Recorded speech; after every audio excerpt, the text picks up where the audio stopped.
Hello मेरे कलाकारों, welcome to this कलाकारी की दुनिया। मैं हूं आपकी कलाकार की कलाकार। तो शुरू करते हैं आज का हमारा चैप्टर, जो कि है chapter number 1 of class 5th ICSE board. और इस चैप्टर का नाम है a new flower written by Ruskin Bond. तो इस चैप्टर को शुरू करने से पहले हम अबाउट द ऑथर पढ़ लेते हैं। And leading a healthy life. वे बच्चों के लिए बहुत सारे लिटरेचर्स लिखा करे हैं, वो भी इंग्लिश लैंग्वेज में हैं।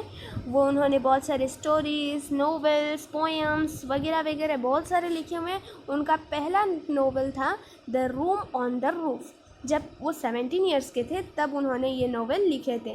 वे पद्मश्री अवार्ड भी पाए हैं 1999 को। और वे बच्चों के लिए बहुत सारे लिटरेचर्स लिखे हैं, इसलिए उन्हें पद्मश्री अवार्ड मिला है। वो आज कहाँ रहते हैं ना, उत्तराखंड के एक हिल स्टेशन है जिसका नाम है मसूरी। मसूरी में वो रहते हैं, जो कि उत्तराखंड में है। Just remind it is very important for your exams. तो लेट्स स्टार्ट द चैप्टर। इस चैप्टर में बताया गया है कि उषा एक छोटी सी लड़की है, एक यंग गर्ल है वो, और वो एक ब्यूटीफुल येलो फ्लावर देखती है हिल साइड में। वो एक येलो ब्यूटीफुल फ्लावर देखती है। वो फ्लावर बहुत ही डेलिकेट होता है, मतलब बहुत ही नाजुक होता है, इसलिए रात को आंधी तूफान और हैवी रेन्स के कारण वो चला जाता है, बह जाता है। तो will Usha see the flower again, क्या ये उषा जो है वो इस फ्लावर को और एक बार देख पाएगी? तो चलिए ये स्टोरी को पढ़ते हैं और इसे खोजते हैं। तो चलिए चैप्टर को शुरू करते हैं। चैप्टर में बताया गया है कि ये स्प्रिंग सीज़न है और according to the Hindu calendar. पहले आपको हिंदू कैलेंडर क्या होता है, वेस्टर्न कैलेंडर क्या होता है, इसके बारे में क्लियर कर देते हैं। के उसी पेज, फर्स्ट पेज की ही कॉर्नर में दिया हुआ है डिड यू नो में हिंदू कैलेंडर के बारे में और वेस्टर्न कैलेंडर के बारे में। हिंदू कैलेंडर के बारे में यह कहा गया है कि हिंदू कैलेंडर जो है वो सन और मून की पोजीशन के ऊपर बेस करती है, और वेस्टर्न कैलेंडर जो है वो ओनली सन के पोजीशन के ऊपर बेस करती है। तो this was about Hindu calendar. Hope you have understood.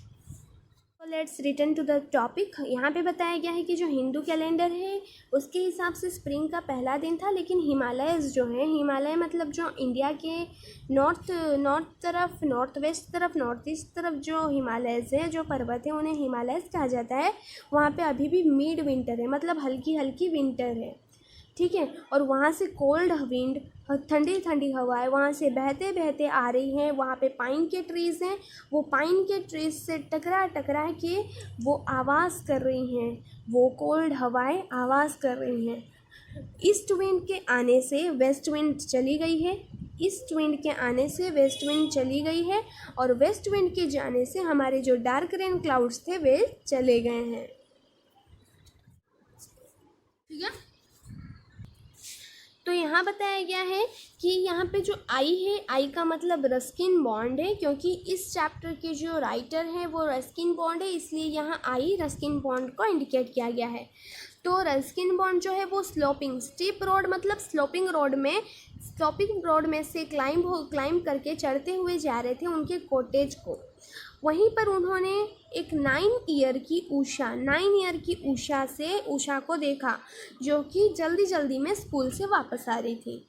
वो एक स्कार्फ पहनी हुई थी अपने सिर पर, क्योंकि उसके जो हेयर थे वो हवा से उड़े न, इसलिए वो अपने सिर पर स्कार्फ पहनी हुई थी। उसके ब्लैक हेयर्स थे, डार्क हेयर थे, ब्लैक आइज़ थे, पिंक चेक्स थी, और ये सब क्लियरली विजिबल था क्योंकि वहाँ पे पैचेस ऑफ स्नो पड़े हुए थे, वहाँ पे स्नो पड़े हुए थे हिल साइड में, इसलिए उसका जो डार्क हेयर है, ब्लैक आइज़ है और पिंक चीक्स है, ये सब क्लियरली विजिबल था। और उसी समय वो बोलने लगती है, देखो वहाँ देखो। वो किसको पॉइंट आउट करती है?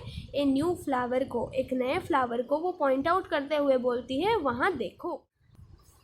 तो इस पैरा में बताया गया है कि वो जो फ्लावर है वो बटर कलर का, येलो कलर का, वो भी एक ही मात्र फ्लावर था, और वो ब्राइट स्टार जैसे दिख रहा था ड्रैब विंटर ग्रास के अंदर। तो ड्रैब विंटर ग्रास मतलब, ड्रैब मतलब नॉट टू ब्राइट, ज़्यादा ब्राइट नहीं होगा, वो ग्रास ज़्यादा ब्राइट नहीं था, इसलिए वो फ्लावर वहाँ पे पूरा ब्राइट होके दिख रहा था, क्योंकि वो येलो कलर का था और सारे ग्रास ग्रीन कलर के होते हैं, ग्रीन कलर में येलो कलर ज़्यादा अट्रैक्टिव होता है, इसलिए वो जो येलो फ्लावर है वो पूरा ब्राइट होके दिख रहा था against the drab winter grass. फिर आगे बताया गया है कि रस्किन बॉन्ड जो है, यहाँ आई का मतलब रस्किन बॉन्ड को कोई आइडिया नहीं था कि ये फ्लावर का नाम क्या है। वे लेकिन इतना जानते थे कि ये बॉटनिकल टॉम में इसका जिक्र ज़रूर किया गया। बॉटनिकल मतलब ये वर्ड का मतलब है कि प्लांट्स के बारे में स्टडी करना, प्लांट्स के बारे में जानना, प्लांट्स के बारे में नॉलेज गेन करना, उसे कहते हैं बॉटनिकल। और जिस बुक में प्लांट्स के बारे में लिखा हुआ आता है उसे बोलते हैं बॉटनी। टॉम मतलब एक बड़ा सा बुक, मोटा सा बुक जिसमें प्लांट्स के बारे में लिखा हुआ है। तो बॉटनिकल टॉम मतलब आपने क्या समझा कि एक ऐसा बुक जहाँ ये बड़ा सा है, मोटा सा है, जहाँ प्लांट्स के बारे में लिखा हुआ है, वहाँ पे इस फ्लावर का जिक्र ज़रूर किया गया होगा। लेकिन खैर छोड़ो, ये रस्किन बॉन्ड के लिए एक नई डिस्कवरी थी, एक नया खोज था। उसी समय उषा पूछने लगती है उनसे कि क्या मैं ये फ्लावर आपके लिए तोड़ूं। तो जैसे ही वो लड़की बोलती है कि क्या मैं ये फ्लावर आपके लिए तोड़ूं, तो जो रस्किन बॉन्ड है वो बोलते हैं कि नहीं मत तोड़ो, इसे रहने दो ऐसे ही, क्योंकि इसे अगर तोड़ देंगे तो उसकी प्रजाति का और फ्लावर नहीं होगा। इसलिए रस्किन बॉन्ड मना कर दिए कि नहीं इसे मत तोड़ो, इसे अगर तुम तोड़ोगी तो इसके जैसा और कोई भी प्लांट नहीं होगा, इसके जैसा और कोई भी फ्लावर नहीं होगा, इसे वैसे ही रहने देते हैं जैसा ये है। और वहाँ पे देखते हैं कि ये सीड होता है भी। फ्लावर के पास वे दोनों बैठते हैं, स्क्रैम्बल्ड अप मतलब वहाँ पे पास में बैठते हैं, और वो फ्लावर को पास से क्लोजली वहाँ पास से वे उस फ्लावर को एग्जामाइन करते हैं कि वो फ्लावर आखिर दिख कैसा रहा है, क्या है उसमें खासियत। तो उन्होंने क्या देखा कि वो फ्लावर बहुत ही डेलिकेट था, डेलिकेट मतलब नाजुक था, और उसके पेटल्स जो थे वो बहुत ही सॉफ्ट थे। पेटल्स किसको बोलते हैं, ये अगर फ्लावर है तो ये जो इसकी पत्ती है इससे बोलते हैं पेटल्स, ठीक है, तो इससे बोलते हैं पेटल्स। और उसी समय उषा बोलने लगती है कि ये तो फ्लावर ख़त्म हो जाएगा, ये तो फ्लावर मर जाएगा, अगर बारिश होगा तो हो सकता है बारिश होगा तो ये फ्लावर बह जाएगा, या फिर हो सकता है ज़्यादा पानी मिलने से ये फ्लावर मर सकता है, कुछ भी हो सकता है इस फ्लावर को, क्योंकि ये बहुत नाजुक था, ऐसा उषा कह रही थी। तो उषा जैसे सोच रही थी वैसे ही हुआ। वो रात को बारिश हुआ और यह टीन की नालीदार छत पर खड़खड़ाया और बह गया, लेकिन अगली सुबह सूरज आ गया, ठीक है। तो नालीदार छत मतलब नाली होगा वहाँ पर साइड में, वैसा छत के ऊपर ये खड़खड़ाया और सुबह, लेकिन द सन केम आउट, सुबह सूरज आ निकला। तो फिर बताया गया है कि जो ऑथर है वो आ रहे थे, आई मतलब ऑथर है वो आ रहे थे वहाँ से।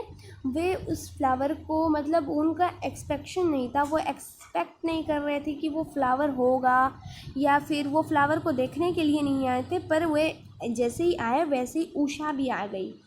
तो फिर वे लोग फ्लावर को नोटिस किए, फ्लावर को देखे तो फ्लावर तो गायब था, फ्लावर तो डिसअपियर हो गया था। कल के रात के जो बारिश हुए थे उसमें स्टॉर्म में वो डिसअपियर हो गया था। लेकिन और एक बात खास हुई कि वहाँ पे और 2 बर्ड्स हो गए थे। 2 बर्ड मतलब जो छोटा सा पौधा होता है एकदम, ठीक है, जो छोटा सा पौधा होता है उसे बर्ड कहा जाता है। वहाँ 2 बर्ड हो गए थे, लेकिन वो पता नहीं कब हुए थे उनको, लेकिन उन्हें पता है, उनको ये नोटिस नहीं किए थे कि द डे बिफोर, कल के मतलब आज अगर वो बर्ड देख रहे हैं तो कल के दिन वे देखे नहीं थे कि वो बर्ड वहाँ पे है भी या नहीं। फिर यहाँ पे वो बोल रहे हैं कि ऐसा लग रहा था जैसे अर्थ में 2 टाइनी स्टार्स अर्थ में रात को गिरे थे। वो 2 टाइनी स्टार्स किससे कंपेयर किया जा रहा है, ये 2 जैसे कि उषा की बात सही हुई। उषा सोच रही थी कि रात को बारिश आएगा और सही में बारिश आया। तो उस दिन वे उषा को नहीं देखे थे, लेकिन जैसे अगले दिन हुआ, फॉलोइंग डे मतलब उसके अगले दिन वे उषा को देखे और उषा को बताए, वो 2 फ्रेश जो बर्ड्स थे उसके बारे में उषा को बताए। और फिर 2 दिन बाद भी वैसे ही हुआ। 2 दिन बाद फिर रस्किन बॉन्ड आए, तो फिर से क्या हुआ, वो जब 2 दिन बाद आए तो वो बर्ड थे वहाँ पे, लेकिन उसके साथ और 2 गोट्स भी थे, मतलब 2 बकरियाँ थी जो कि वहाँ पे ग्रेजिंग कर रही थी, वहाँ पे चर रही थी। वो क्या चर रही थी, यहाँ थिकेट्स एक वर्ड दिया हुआ है जिसका मतलब है डेंस ग्रुप ऑफ बुश और ट्रीज। वहाँ पे बहुत सारे बुशेस थे, ट्रीज थे, तो वहाँ पे वो वहाँ पे ग्रेजिंग कर रही थी 2 गोट्स, ठीक है। फिर बताया गया है कि वो जो गॉड थी वे लोग तो ठीक ग्रेजिंग कर रही थी, लेकिन हो सकता है वे वो दोनों बर्ड्स को खा दें, वो दोनों बर्ड्स को ग्रेजिंग करते करते खा लें कभी, ठीक है। तो इसीलिए जो रस्किन बॉन्ड थे वे उन्हें भगाए वहाँ से। शू मतलब भगाना।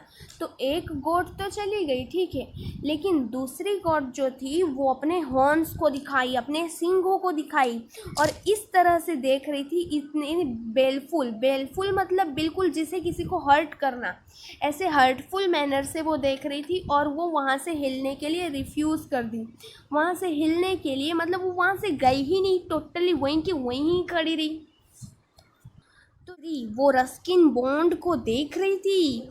वो बकरी को देखते हुए रस्किन बॉन्ड को अपने ग्रैंडफादर की एक शॉर्ट बात याद आ गई। वो बात क्या थी?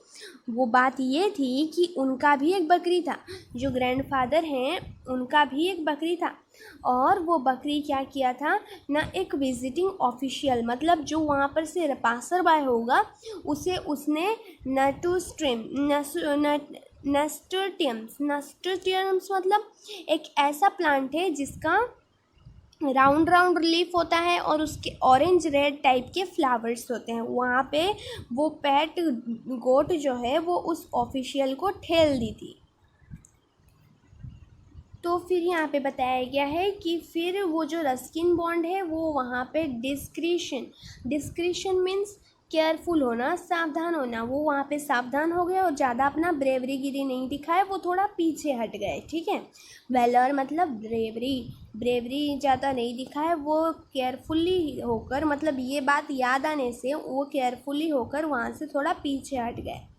फिर उसी समय उषा आ जाती है और वो सारे सिचुएशन को समझ जाती है। सेंसिंग मतलब समझ जाना, और वो वहाँ पे रेस्क्यू करने में, ये एक डब्बा दिया हुआ है लिटरेरी टर्म्स का, इसे पढ़ना बहुत ज़रूरी है। यहाँ पे बताया गया है कि this is a metaphor, here the writer compares the newly opened flower birds to the small stars.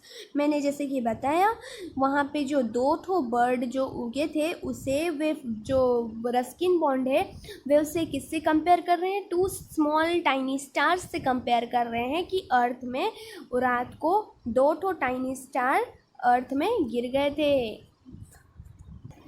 तो आज के लिए बस इतना ही दोस्तों, मिलते हैं अगले एपिसोड में।